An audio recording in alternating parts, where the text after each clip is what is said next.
বাংলাদেশ জাতীয়তাবাদী দল বিএনপি আয়োজিত বিশাল একটি জনসভা চলতেছে।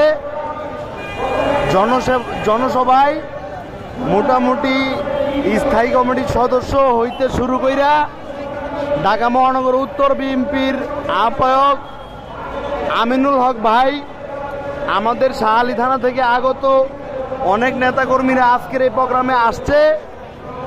আমরা দেখতেছি এইখানে এই প্রোগ্রামে আজকে সর্বস্তরের মানুষের যে অংশগ্রহণ, চোখে পড়ার মতো মানুষ আর মানুষ। আমরা একটু এখন মঞ্চের দিকে আগাবো, দেখব মঞ্চের কি অবস্থা। মঞ্চে আমি যাকে প্রথম দেখতে পাচ্ছি সে হচ্ছে ঢাকা 14 আসনের মাটির মানুষের নেতা এস এ সিদ্দিক সাজু ভাই। আমরা দেখতেছি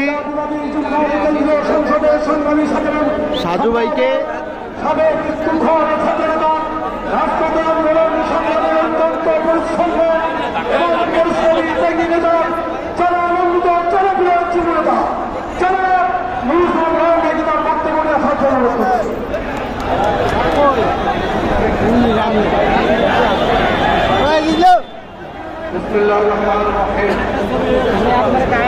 আজ থেকে ঠিক 1 বছর আগে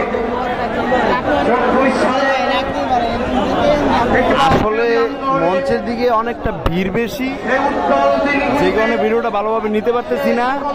দেখি আর একটু সামনে যাওয়া যায় কিনা। আপনারা সবাই আমার সাথে থাকবেন ইনশাল্লাহ। ঢাকা মহানগর